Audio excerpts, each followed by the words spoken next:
are being told by Western media and Western politicians that Palestinians are evil, they are terrorists, and that their culture is evil, warlike and terroristic.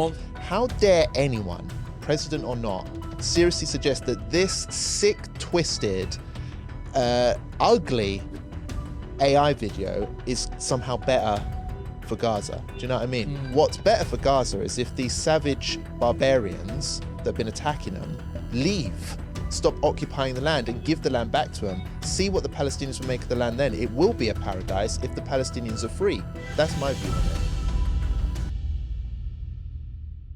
Bismillah ar-Rahman ar-Rahim. Assalamu alaikum and welcome back to another episode of Muslims Uncensored with me, Robert Carter, and the Muslim news encyclopedia that is Roshan Saleh. Now, we have taken a couple of weeks break, so I'm sure many of you will be relieved to see our handsome faces again on your laptop screens or wherever you're watching us on YouTube. But we've got a lot to discuss today. But before we get into it, there's all sorts like Trump's crazy Gaza video that just got released. The Qadianis have shown themselves again and have said some controversial things. So we've got lots to discuss. But Ramadan is just round the corner, and I think that we've got a lot happening during the holy month. So Roshan, assalamu alaikum, perhaps you just want to open up by updating our viewers. So Ramadan is literally days away, and there's a lot happening, in particular our Iftar event. I think that's where. So so brothers and sisters, we took a bit of a break from Muslims Uncensored, as Robert just said. We were both kind of out of London, away from the studio, so we're back now, alhamdulillah. Or I'm not sure, alhamdulillah, back in the big smoke. I'm not sure if that's a good thing or a bad thing. But so Ramadan just around the corner, and probably going to start either Friday or Saturday, is it? I'm not I 100% think sure. so. Yeah, I think so. People say I think Saturday might be the first full day. So it'll be Friday evening. Yeah, absolutely. So in terms of, obviously Ramadan is a very busy time for us. Because not only are we trying to keep things going editorially, but also it's where we do a lot of fundraising. So you are gonna see us on the fundraising lives and asking for your donations and your support. Please bear with us, brothers and sisters, because this is the kind of only month we do that, and we try to make as much money as we possibly can to last us for the rest of the year. And in terms of, we also have an Iftar event. Last year a lot of people were telling us that it was the best Iftar event they'd ever been to, literally because I think it's the kind of people that we get in the room. Obviously, we're dealing with quite a vast cross-section of the Muslim community. So last year's Iftar event that we had was like the who's who of the Muslim community. So not only was the food great, not only was there a fundraiser, of course, but just in terms of the networking, it was quite special, I think. In terms of who was in that room. It was a nice mix. We had we had charity heads there, but also YouTubers, big scholars and imams from across the community. So it was literally a who's who. It wasn't just like a journalism thing. No, it was literally like the heavyweights. It was the place to be. It was it really was. It really was. So, brothers and sisters, we're going to try and repeat the same thing this year. It's on March the 16th in London. If you are interested, then you can, buy tickets for the event. And there's capacity for about 250 people. So we are selling a fair amount of tickets. We'll probably attach the link to the YouTube show today so that you'll see that at the top of the comments or someplace like that.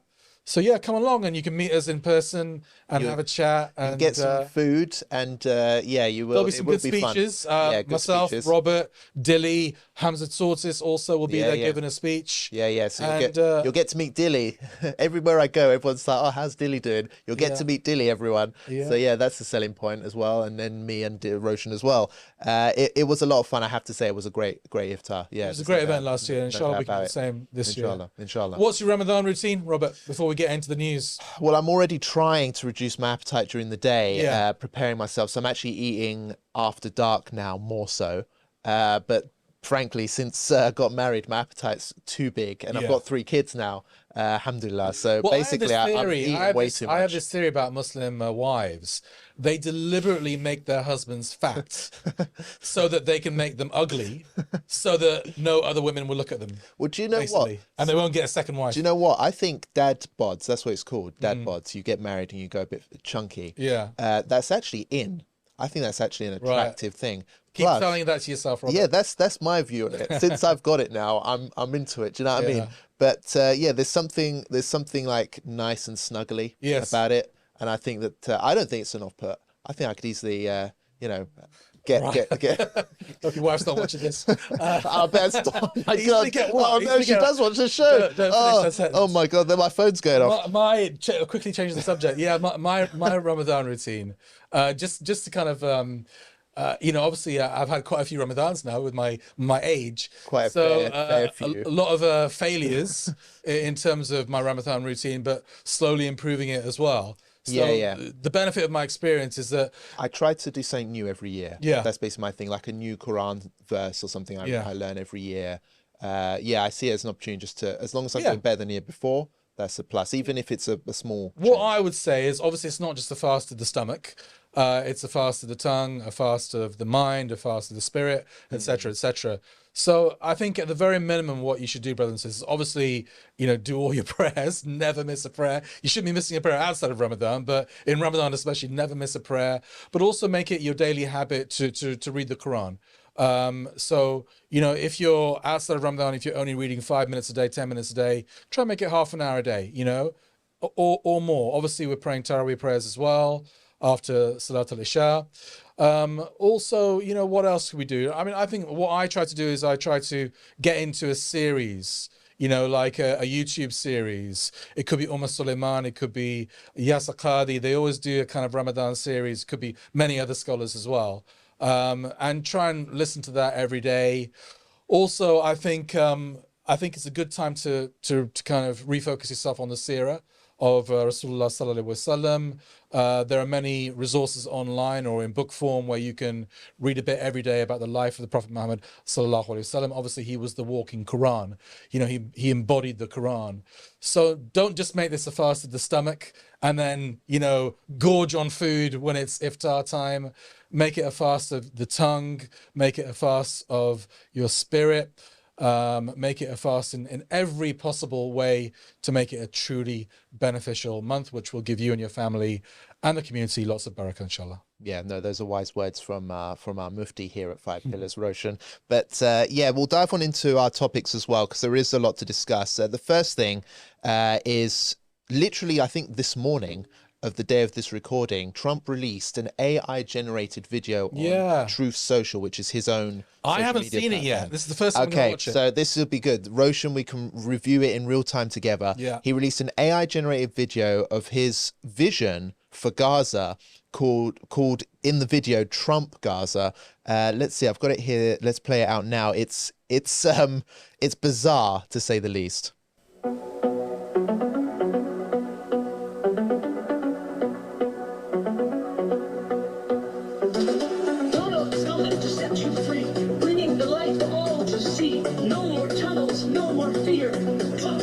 Finally here. Trump Gaza shining bright, golden future, a brand new light. Feast and dance, the deal is done. Trump Gaza #1. Trump Gaza shining bright, golden future, a brand new light. Feast and dance, the deal is done. Trump Gaza #1. So there you go. That's it. Wow. What'd you make of that then, Roshan? My God, this guy's a megalomaniac. This vision for Gaza. He is seriously messed up in the head, isn't he? Now, there's a lot to digest from this, but just to clarify, we've obviously blurred this out for reasons. Those are not just normal belly dancers on the beach. Those were bearded transvestites, trannies. This is from Trump. Are you sure this is from Trump's own personal account? It's widely reported. It's on there. You can go and see it now. Truth Social. He's pinned it.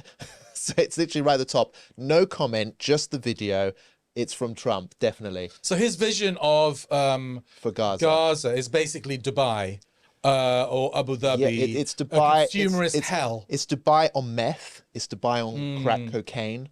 I don't know. There's the golden statues of him. Those were transvestite belly dancers. Those were bearded transvestite belly dancers. Even Dubai hasn't gone that far. It's coming, but not quite. It's on the way there. Yeah. But yeah. And a gold statue of Donald Trump. Gold statue. And is that Netanyahu next to him? Or That's is it Netanyahu. So Trump and Netanyahu with their bellies out, sunbathing by the pool.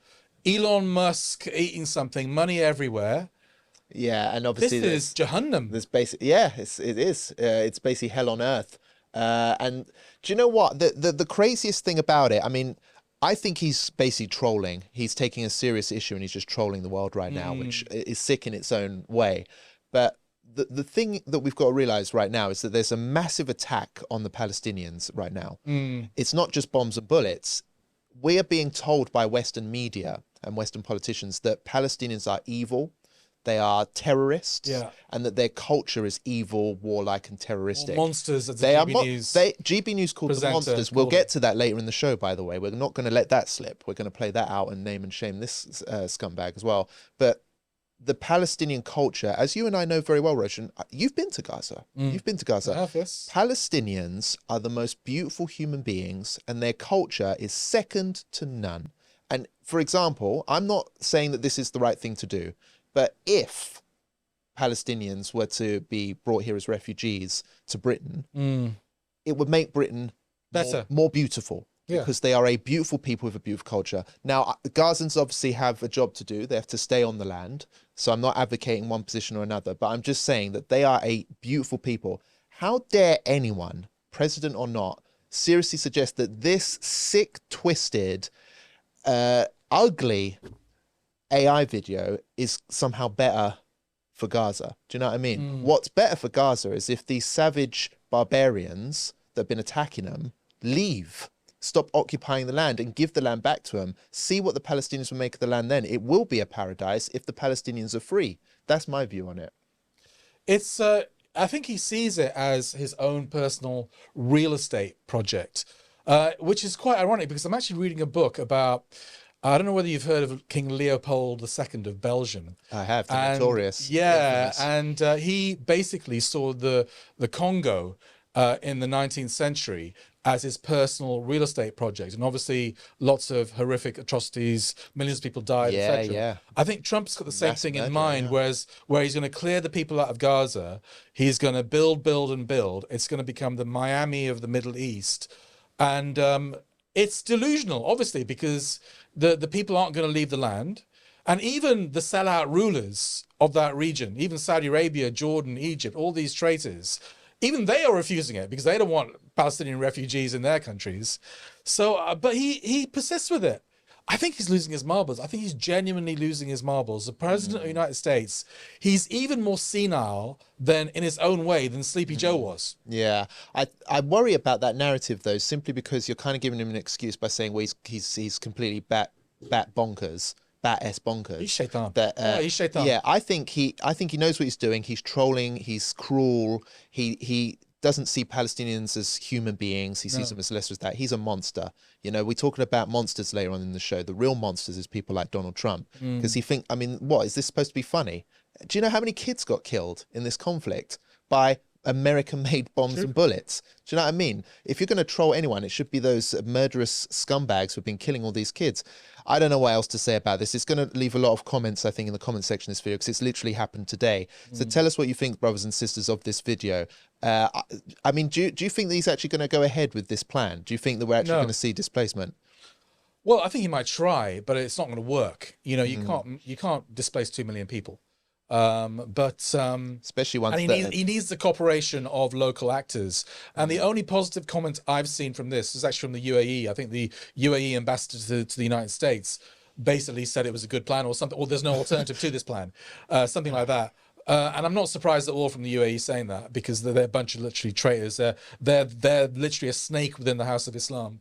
But yeah, he needs some kind of cooperation. I don't see it happening. Everything in this video seems to be inspired by something. That's how AI works. It sort of takes from something else. That's why it's like Dubai style and all that type of thing. And the characters look like Musk and Trump, but they're not exactly like for like image. I wonder who the trannies are based after, these belly dancing bearded trannies. I think it's the Israeli soldiers dressing up in female clothes, all those Israelis. That's what I think the trannies came from, because they are literally the most craziest random thing. Maybe, yeah. I don't know. I think they got it from the Israelis. You tell me what you think. Where the heck did those trannies come from? Literally, if you watch the original video, it's bearded trannies belly dancing on the beach. But it's an attack on Islam as well, isn't it? Because they're trying to portray everything that is the opposite of Islam in that video. Yes, and, I know. Oh well, yeah. Donald Trump. Yeah, so that's that video. Now the next one I miss is Joe Biden. yeah, who thought you'd be saying that anytime soon? But let's see how it goes. Obviously, with our prayers and thoughts with the Palestinians, and of course, the holy month of Ramadan provides us that unique opportunity where our du'as perhaps are even more influential, especially on certain nights. So, of course, make sure you pray for the Palestinians. And I would say also, brothers and sisters, just to add to that, is that, you know, if you're going to give to charity, obviously it's, you know, it's your choice. But I'll personally be prioritizing Palestine for my charity in the month of Ramadan. Yeah, absolutely. Let's move on to this other topic. It's related to the Qadiani group, whatever you want to call them. It's a non-Muslim group, which I'm sure many of our readers. They impersonate Muslims. Basically. Yeah, absolutely. So many of our viewers and readers will know about this group because, for obvious reasons. Now, the so-called self-described caliph of the Qadianis, he was expressing very controversial views about Israeli arms sales, which we published on 5 Pillars, and it went viral on Twitter. I'll just play out a segment of the video now so we'll get a taste of what he actually said. जो Israel को बहुत से हथियार देते हैं जमाते कई अफराद और मेरे पास जाने वाले भी इन कंपनीज में काम करते हैं हुजूर क्या हमारे लिए इन कंपनीज में काम करना जायज़ है कि नहीं अगर मजबूरी में सूअर खाना जायज़ है काशी में लिखा हो ना अगर तुम भूखे मर रहे हो तो तुम खा सकते हो सूअर का गोश्त भी तो ये भी खाया जा सकता है मजबूरी है तो और बात है अदरवाइज आप इसलिए नीयत से तो नहीं बनाते ना कि हमने इसराइल को सप्लाई करना है इसलिए बनाते हैं वहाँ तो यही कहता है ना कि हमने अपने मुल्क को लिए काम करना है उसके डिफेंस के लिए अपनी तैयारी कर रहे हैं ये और बात है इसराइल को सप्लाई करते हैं तो सारी दुनिया को सप्लाई करते हैं उसके अलावा आप लोग सूडान में फौज को सप्लाई भी करते हैं और इराक में भी देते रहे और अफगानिस्तान में भी देते रहे वहाँ जायज़ था नहीं वहाँ भी जायज़ नहीं था यहाँ भी जायज़ नहीं है लेकिन आप लोग एम्प्लॉई हैं उसके इसलिए डजंट मैटर ठीक है अपनी फैक्ट्री खोल लें अपनी कंपनी खोल लें फिर तो अहमदी खोलेगा तो कह देगा अमन कायम करो जरूरत कोई नहीं So there you go. Those are the statements. So basically, it seems to me, I mean, it seems like he's basically saying, well, you know, it's not ideal, but you can, they're doing it, so it's fine. Yeah, I mean, just the background is obviously Pakistanis will know who this guy is. The Ahmadiyya or the Qadianis, they're a non-Muslim sect. They call themselves Muslims, but amongst mainstream Sunni and even, I think, Shia Islam, they're considered to be non-Muslims because they basically believe in a prophet after the seed of the Prophet sallallahu alaihi wasallam. This guy called, Mirza Ghulam Ahmad, I think his name was. He was basically a British agent and died in a toilet. And he was, he didn't believe in concepts like jihad and had these weird beliefs. And I think they believed that Jesus was born in Kashmir and all kinds of weirdness, and they were promoted by the British. There are millions of them in the world, a lot of them in Britain as well, a lot of them in Pakistan. My issue with this group is not, I mean, they can say whatever they want. If they want to call themselves Muslims, they can call themselves Muslims. I might call myself a banana. Doesn't make me a banana. Do you know what I mean? Like, I'm Mr. Roshan, the banana, Doesn't mean it's true. But yeah, they go around saying they're Muslims. But what really irritates me is not what they do, it's more what the mainstream media and politicians, they consider them as Muslims. All Mufti mainstream media and Mufti Keir Starmer, all these politicians, they consider them to be Muslims. And when we say they're not Muslims, they ever go at us and say that we're intolerant. No, Islam has rules. Islam has rules. You can't just make it up. It's not complete free-for-all. That's why we have preserved our religion to this time, not so some impersonators can come along. You know how it's a crime to impersonate, being a police officer? It should be a crime for them to impersonate being a Muslim. Do you know what I mean? Or I'm joking there to a certain extent, but that they're literally impersonating being Muslims, and the whole society in Britain considers them Muslims, and they're not Muslims. Anyway, here again we expose their hypocrisy. Basically, they have a representative in Israel, I think. So, and I saw him shaking hands with Netanyahu not so long ago, and they seem to be Israel friendly. I think they might have criticized some of the worst aspects of this genocide, but here he's basically saying, if you work in an Israeli weapons factory, no problem. Yeah, Case yeah. closed. It's a problematic group, like you say, for many reasons. But yeah, they are receiving a lot of mainstream media support here, and it's just one of those things. Like you know, a lot of non-Muslims consider them Muslims, but I haven't met a single Muslim who considers them Nah. Muslim at all. But you know what? I mean, I see a lot that the Qadianis get condemned a lot from within our community from actual Muslims. Yeah. They condemn them a lot, and I understand why.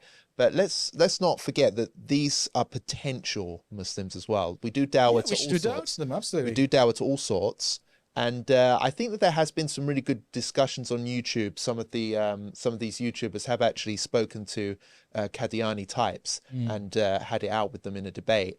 And normally the Muslims absolutely wipe the floor with them in a debate because their logic is completely they haven't got a lot to say. It's a cult, Robert. You know, It is, but let's try and bring these people to Islam as well if we can, inshallah.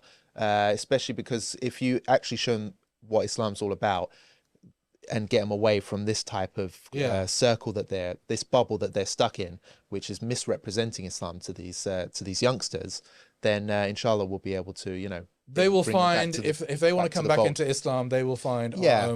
our arms open. Absolutely. And as someone who, you know, I was Christian once, a non-Muslim, just like Qadiani's non-Muslim, there is a way into Islam. Islam's open for everyone. Just, you know, get out of your little bubble. I had to break out of Christian bubble. They need to break out of Qadiani cult bubble. And inshallah, they'll find their way to Islam. I think general advice to Muslims is that, you know, stay in the mainstream, stay in the middle of it. That's the safest place to be. You know, I mean, don't go to these extremes. And even I would say there are sects within the House of Islam, you know, and that we can still consider them Muslims, but is it the safest place to be? Stay in the middle. Stay within the mainstream. That is the safest place to be and the furthest away from kufr and ultimately hellfire. Yeah, absolutely. Well, the next story is an interesting one and quite an important one as well, I think. Basically, there was an event held last weekend in Holland, and this is a country with a pretty Islamophobic government. I mean, the Prime Minister is one of the most Islamophobic figures in Europe right now, Gert Wilders. He's not the Prime Minister, is he? He's not the Prime Minister, but he's a senior politician there. He heads the biggest party in Parliament or something like that. Yeah. Biggest party in Parliament. Member of the House of Representatives. Okay, so yeah, he's not Prime Minister, excuse me, but yeah, he's a senior politician there, and obviously he's an outspoken Islamophobe. He attacks Islam all the time. Very, very Islamophobic. There was a travel ban implemented on 3 Islamic speakers who were meant to attend this event on the weekend. Mohammed Hijab was among them, and as well as Abu Bakr Zoud, excuse me, and Ali Hamouda. They were all 3 banned from attending this event. Luckily, they took swift legal action and were able to. On what grounds? I didn't follow this story very closely. So the reason they were banned was on allegations of incitement to hatred and condoning violence. So they were basically painted as some kind of threat that needed to be barred. But the judge ruling in summary proceedings said that the ministers who had initiated this ban had insufficiently substantiated why the arrival of these 3 speakers posed a threat to the public. So they basically just didn't provide enough evidence to back up their claim. And so all 3 were permitted to attend. Hijab did go to the event. He spoke on stage to a large crowd of believers, and he obviously celebrated what was a very key legal victory. So let's just play out a clip now of Hijab as he was celebrating on stage. Where is Saber? Where is Wilders? Where are those people? What is the point of talking about freedom of speech when you are freedom of speech cowards?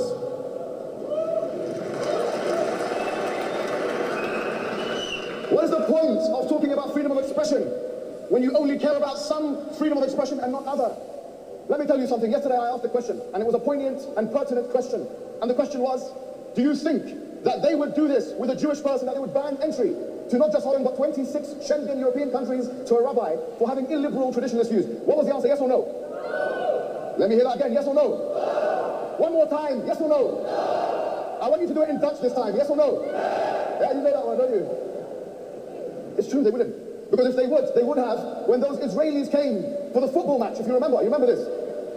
And they are known, the Tel Aviv Maccabees, or whatever they were called. I think they lost the match. I think they lost the match as well. They are known for their anti-Arab and racist sentiments. Yet, no minister dared to come and say that them coming into this country would be a breach of the peace. And it was a breach of the peace. It was a breach of the peace. I wonder now if the ministers of this country are going to ban them next time. I guarantee you they will not ban them next time because they will say it is anti-Semitism. So that's just a clip. It's about a 20-minute speech, but basically it was a massive win. Credit to Hijab. He went there, spoke. He had a whale of a time, spoke to the believers. So a massive, embarrassing failure on the part of these ministers that attempted to ban them because they had no legal basis to do so. But obviously it opens up wider questions about the so-called debate on free speech. It's being weaponized to attack Muslims because ultimately there's basically some kind of war on Islam happening now, you know, and that's what I honestly believe. And we're seeing it play out in Europe. Muslims are being gagged, Muslims are being censored, Muslims are being dehumanized and smeared left, right, and center. But when it comes to people who, you know, engage in thuggery or hate speech against Muslims or Arabs or whatever, or Palestinians, they're given total freedom to do so. We see it in mainstream media, even we see it in our politicians. They're free to attack and hate on Muslims. But if Muslims just want to talk about their religion in a way that the mainstream doesn't like, then they're being travel banned and whatever else. So yeah, it's troubling times, but obvious, a key win here, I think. Yeah, and I mean, I think Holland is Zionist occupied territory, isn't it? Basically, you're talking about the US being Zionist occupied territory and the UK, but Holland even more so. They've supported Israel during this war of genocide. But yeah, that's all we're looking for really is equality. You know, we're not looking for special favors or a special status within Europe. But if we're citizens of these European countries, then we expect to be treated the same as Jews or Hindus or Christians or LGBT people, whatever, in terms of our right to free speech. But we're not. We're targeted, whereas everyone else can say what they want, basically. And even when it comes to Palestine, I mean, obviously you have groups like Hamas and Hezbollah on the terror list and HTS, etc. As far as I'm concerned, if they're on the terror list, Israel should be on the terror list. You know, Israel's much worse than these groups in terms of killing people, in terms of, you know, like all the worst crimes of humanity. There's no comparison between these groups and Israel. So if Hamas is on the terror list, Israel should be on the terror list. Yeah, absolutely. Speaking of, you know, saying extreme things about Muslims, there is a segment on GB News, a right-wing British news channel, which has gone viral many times and has been accused of having a weird obsession with anti-Muslim stories. There was a very shocking segment released the other day where basically one of the presenters went on what can only be described as an anti-Palestine, anti-Arab rant. We'll play out the clip now. It's just a short one. It'll give you a taste of what was being said during this program. Say it. I think the majority of people in Gaza support Hamas. I think the majority of Palestinians support Hamas. I think they support the slaughter of Jews. I think what you just saw there was the next generation of Islamist terrorists. And those Labour MPs, that immigration judge, just look at this picture here, okay? Again, just look at those pictures there, that imagery. Are these poor, desperate Palestinians? They look like Hamas supporters to me, don't they? And I want the Labour MPs and immigration judge, Hugo Benedict Norton-Taylor, to tell me right now which one of those monsters they will be moving in to their own homes. I'll just say it. I mean, I mean, he's got a picture there of generic Palestinians, women and children mainly, I could see, and he's calling them monsters. Now, if that isn't racism, I don't know what is. You can't generically call a whole group of people, because he was talking over those pictures, right? Now, in reality, he's talking about support for Hamas in Palestine. Yeah, some Palestinians do support Hamas. Everyone knows that. Some don't. It's quite a split society in terms of support for the more secular groups, the more Islamic groups, etc., etc. But he's just talking generically over pictures of ordinary people there and calling them Hamas, relating it to the slaughter of Jews. I mean, come on. If it's, but is there any point complaining to Ofcom? They don't do a damn thing, Ofcom. Yeah, it's outrageous. I don't know what to do really, because this channel is totally unhinged and is getting away with all sorts of outrageous things about Muslims, and it's totally dehumanizing. We could probably pick a segment from GB News every single day if we were that literally, and find something incendiary, find something that is absolutely Islamophobic, etc. Yeah, they're totally obsessed. And the thing is, the whole point of this so-called discussion, it was basically a panel that agreed with him on the issue of not bringing Palestinians into Britain. There's this big thing now where, because one Palestinian family managed to get here via the Ukrainian refugee system or whatever they've got set up, it sparked this massive outrage. But one family, my God. Yeah, literally one Palestinian family came to Britain, and they're kicking up a massive stink. But the framing of the argument is that these people, Palestinians, are a danger. They are a dangerous people. They are monsters, as they're being described. They are barbaric savages who actually during the discussion, this presenter basically said at one stage that if Palestinians are allowed to come here, there will be attacks in Britain. That's what he basically said, blanket statements along those lines. And again, I have to re-emphasize this point. If Palestinians came here, Britain would get better by far, because Palestinians are great people. But obviously, they're not all going to come because they're fighting to defend their land. But this dehumanization is so wicked, it's so evil, it's so nasty. Just imagine changing the word Palestinian with the word Irish. So Britain was fighting the Irish and killing Irish people not that long ago. Just imagine if he said, oh, Irish women and children are monsters, and said that, you know, they're all dangerous savages and whatnot. He wouldn't, because obviously these are white Irish people, so he would probably differentiate. He would probably make that effort to say, well, not all Irish people are evil, it's just the fighters or whatever. But because these are Arabs, because they're Muslim, he's just being allowed to get away with these vile, nasty statements. I mean, does he not have any humanity in him? He claims that he cares about Britain first, but what about human beings? Palestinians are human, by the way. They're not aliens. Do you know what I mean? It's outrageous, the standards that's been allowed to slip. Yeah, all I would say on the Palestinian thing, I think we had a discussion with Dilly about this, didn't we, on our WhatsApp group, and Dilly was saying that Palestinians have the right to come here, they're victims, and Britain has a historical responsibility towards Palestinians, and even during this current genocide. And I agree in principle, they do have the right to come here. But my personal position is that they should stay on their land. And I think it's a historic responsibility for them to stay on their land. Because it's exactly what the enemies of Palestine want, is them to leave the land. Do you know what? That's a very, very good point. This idiot, Patrick, or whatever his name is, Christie's, this dumb, stupid, ignoramus idiot, he seriously believes that Palestinians want to come here. Like, they're all crawling over here because they want our houses and our pension or whatever it is, or our jobs.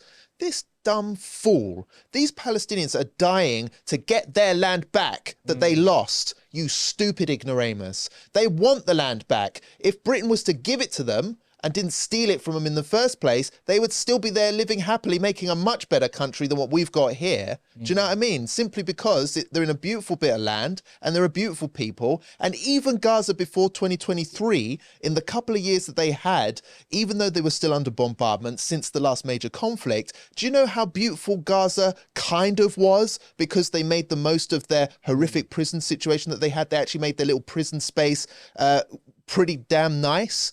And that's one point that these right-wingers keep bringing up. They go, well, Gaza actually wasn't that bad. We've seen videos of them in restaurants and enjoying themselves on the beach. Yeah, it's because they made their prison space a little bit nice, because they're good people that make the most of a bad situation. They want to be on the land, you donut. They don't want to be here in rainy old Britain, but we're not allowing them to stay on the land. We're trying to engage in this genocidal colonialist project that's stealing Palestinian land. I just get sick and tired of this brain-dead narratives, Roshan, constantly attacking Muslims, and then whenever Muslims try to go back to their own country, they get bombed and destroyed. And GB is just a massive echo chamber. They'll have a panel, stupid echo chamber. They'll have a panel all agreeing with each other. If they had a clever argument, at least, okay, maybe an argument I disagree with, but at least a clever one. These guys are stupid. It's a stupid echo chamber. I can't believe it. It really boils my blood when I get down to it.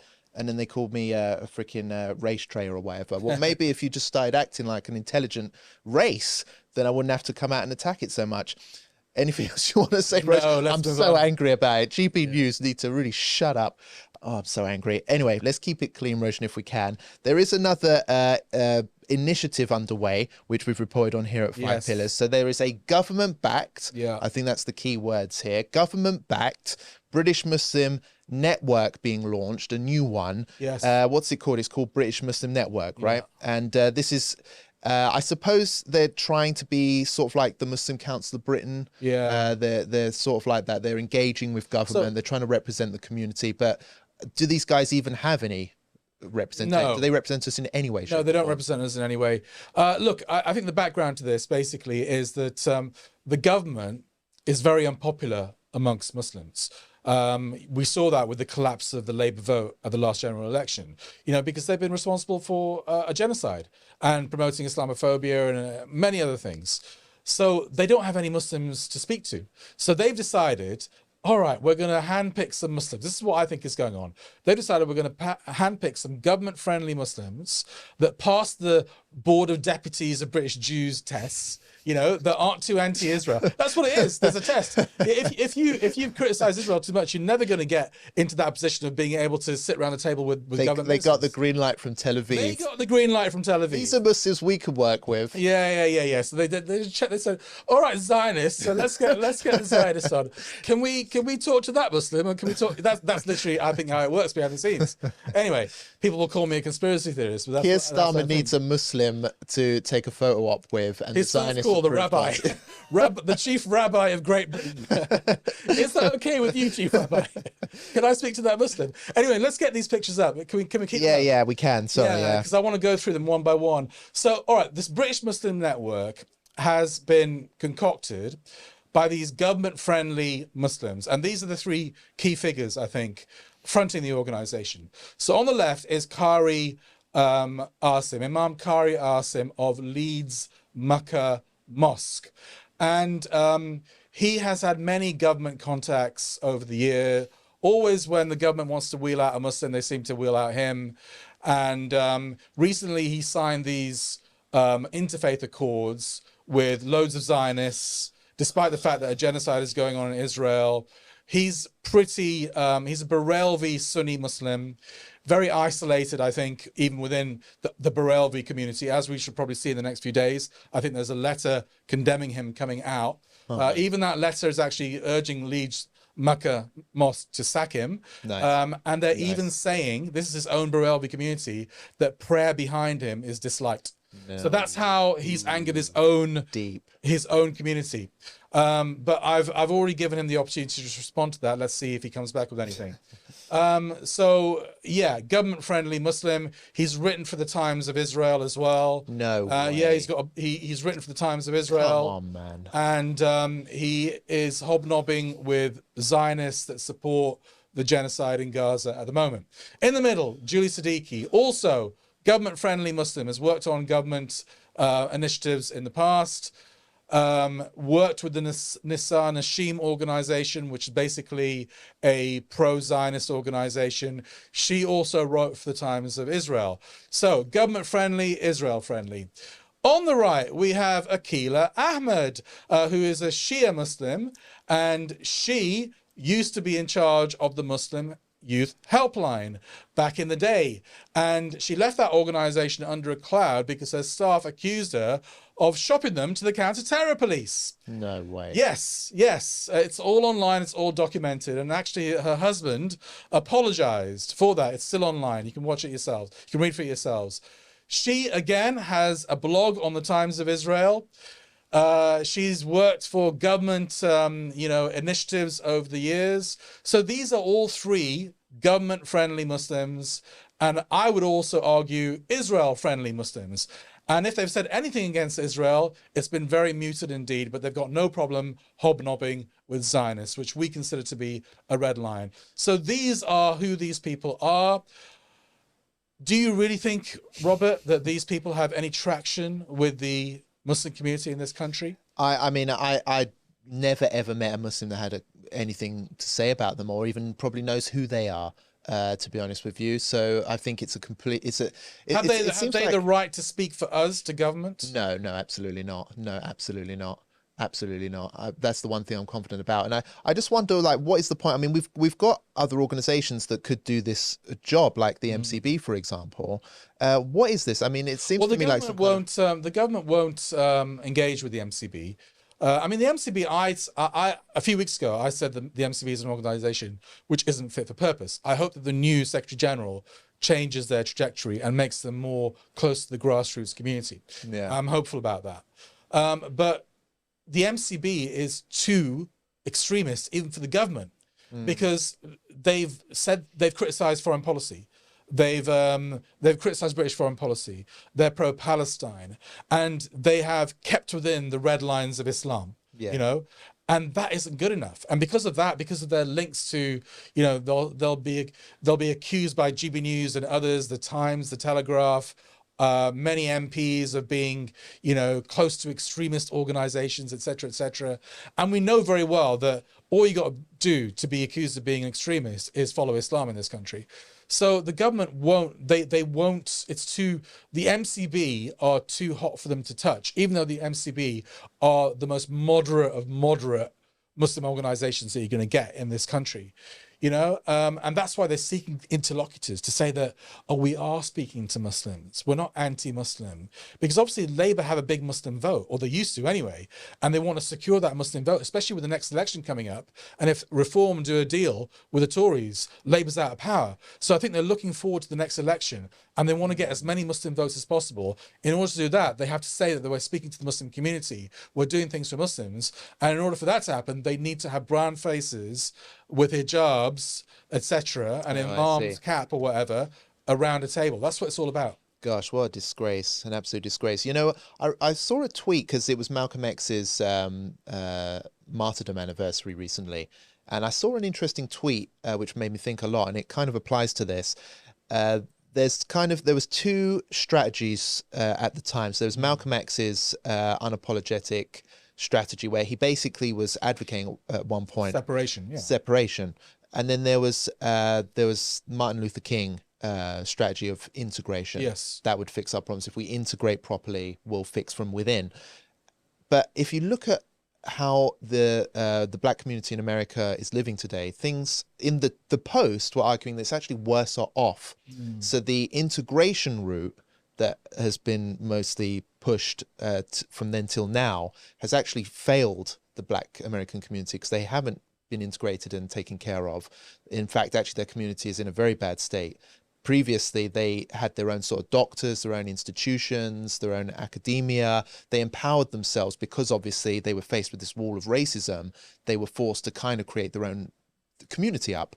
But now that they've integrated in, all of that's been destroyed, and they're now more impoverished, more uneducated, there's more crime in their communities. They're more neglected than ever before because they haven't kept their strong origins, as Malcolm X would have stood up for. And maybe this is also the issue for Muslims in general. Like here, the integration, strategy. We have to be very cautious of integration. No, I mean, look, we're in this country, obviously we're a minority in this country. I don't have an issue with integration in the sense of, you know, keeping our values, but you know, making a contribution to wider society, whether it's Muslim or non-Muslim. Yeah. I've got no issue. We do that anyway. Robert, we already do that. What I have an issue with is assimilation. Yeah, so that's the difference. Yes. And as far as I'm concerned, Muslims, wherever they are in the world, our red lines are Islamic red lines. And we cannot compromise 1 inch on those Islamic red lines. I think assimilation is the better word here. So I think that we've seen it play out in America with the black community there. I think we ought to be cautious here as Muslims in general, because there are a lot of Muslims that genuinely think, no, if we lay down, integrate, conform, that everything will work out fine. We've got to fit in better. But as we've seen in past elections, the establishment here in Britain is not possible to reform. It doesn't want to reform. It doesn't want to take better care of its Muslim community. Muslims in Britain, quite frankly, form a large chunk of the more impoverished areas of this country. You know, so as long as they're paying their taxes and building up this country, they don't actually care to invest back into those communities. That's why areas like Birmingham are struggling in Muslim majority parts of that city. So I think we have to be very cautious about this argument. We shouldn't give away our fight for nothing. You know, if they want us to assimilate, as you say, then we've also got to get something back. It's obvious choice. We can't do that. Yeah. Look, I don't know how it's going to play out, because I think that, like you say, if we just live by Islam and show this society the beauty of Islam, then I think we will influence society for the better. But there's always going to be loads of haters that, you know, are Islamophobic to the core and racist to the core, and will not accept the fact that we are simply following our deen and refuse to compromise. Yeah. So this could go either way, but for us, the choice is clear. We don't have a choice. Our choice is that we literally hold tight to the rope of Islam, whatever happens in the wider society. And these people, Akila Ahmed, Qari Asim, and Julie Siddiqui, and others that are backing this British Muslim network, like Baroness Saeed Abbasi, like Michelle Hussein, the BBC broadcaster, like Azim Rafiq, the ex-cricketer who was, you know, suffered racism. Remember him? He's backing it as well. They should all be ashamed of themselves, because they have no remit to speak to the government on our behalf. They do not represent us. We choose our representatives. They aren't handpicked by Zionists and the government, you know? They should be absolutely ashamed of themselves. And they had the gall to stand there and call themselves the British Muslim Network and say, we are going to lobby government on behalf of the Muslim community. Who's funding them? Who's funding them? What do they think about Israel? You know, what do they think about British foreign policy? What do they think about Labour government's support for genocide? You know, I know what they think about that, because if they thought otherwise, like you and me think, they wouldn't be there in the first place. Yeah. That's house slaves. Yeah. Absolute house slaves. Yeah, that's a very good point. Well, there is more pressing news. Let's see how the time's going. We're going to have to do this as quick as we possibly can due to time constraints, but there has been a major escalation in Syria, which I think we should touch upon. Israel has bombed areas in South Damascus. It's the first attack of its kind since just after Assad's fall. You remember when Israel bombed Syria to take out a lot of their military positions and their infrastructure? Well, they've now bombed it again, and this is after Assad is well and truly gone. And it's part of a wider escalation where Tel Aviv is now talking about demilitarizing all of South Syria and maybe even expanding its what do they call it? They call it the buffer zone area. So that's obviously sparked a massive backlash from many Syrians and other onlookers. There's footage of the attack here, which I'll play out on screen. So a major attack, apparently targeting more military positions.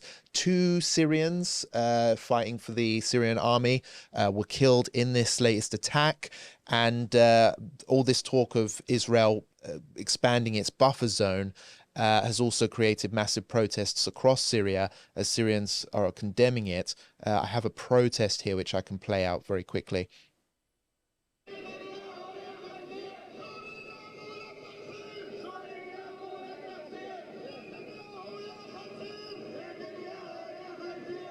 So that was Syrians condemning Netanyahu and Israel for basically partitioning Syria. That's what their strategy is all about. So, yeah, Syria's in a bad position. People are actually calling for the new Syrian authority to attack Israel. That's what many Syrians are calling for right now. Do you think that that's actually going to happen, Roshan? No, I don't think they're going to attack Israel. I mean, it looks like Israel has clearly taken advantage of the change of regime in Syria. And they've effectively annexed the south of Syria.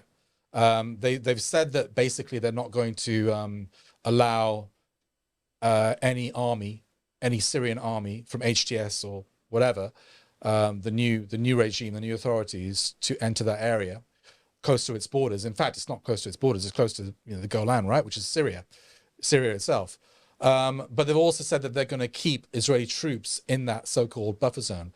So effectively, here Israel has just like they've annexed the south of Lebanon, they've annexed the south of Syria. Do I think clearly the new authorities in Damascus fighting Israel is not on their agenda. That's not what they want to do. Their priority is consolidating control over Syria and rebuilding the country. Resistance against Israel, they're not interested in a fight with Israel. But now they're being really put into a corner because Israel has invaded and occupied Syrian territory. So what do you do? Do you just go to the UN? Do you complain about it? Do you hold protests? Or do you actually take action? Now, they're in a corner now because if they don't take action, they're going to be condemned as, you know, basically lackeys. And it gives more ammunition to those who say that actually Israel engineered this whole regime change thing. You know, or NATO, engineered the whole thing so that they could take more Syrian land and neutralize the resistance axis, etc. So I think Jolani now, or Ahmed Ashara, is in a very, very difficult position. Yeah, absolutely. And let's make no mistake here that regardless of what your views are of the authorities in Damascus, the Syrian people, they hate Israel. They're pro-Palestine. Absolutely. They're Arabs. You know, this is a Muslim majority Arab country. And many of them are saying now, we're seeing footage coming out from protests all over Syria. We want to see Tel Aviv bombed. You know, that's what many Syrians want right now. So even after all of this civil war, they're still up for a fight if the authorities are going to go down for it. So you're right. The authorities in Damascus possibly are even going to get condemned by their own support base. And I mean, that could lead to anything. You know, it's still a very unstable country. So we'll have to wait and see how that goes. But I mean, I think people could understand them not attacking Israel, you know, because the state Syria is in. And also, Israel has basically taken out the military defenses, you know. Yeah, so attack them with but what? this is Syrian territory. You know, are you really going to give up Syrian territory to Israel without any kind of fight? Yeah, and you have to think, like, for example, in Afghanistan, the Taliban, for example, they didn't have major arms, I think, for much of their time. They were fighting in the mountains. And anything, IEDs and whatever. Yeah, that type of stuff. And they never said, But well, you know, we're in a... Yeah, exactly. They fought, like, regardless, you know. Literally, they would have to kill everyone in Kandahar, you know, to, like, end the Afghans' will to defend against an occupation. So, again, this idea that, you know, Syria can't fight or whatever, it's not really true. But I don't know. We'll have to wait and see how the counter argument is that Israel is looking for a fight, and if they fight Israel, then Israel will just use it as an excuse to take more land. Yeah, but where does that end? Where does that end? You know, every sovereign nation in the world has to draw a red line somewhere, and usually that red line is drawn when a foreign nation tries to take its territory. Yeah, absolutely. Well, I think we'll have to bring the show to an end. But before we do, I think I'll just talk about one thing which I did attend recently. It was an event in East London.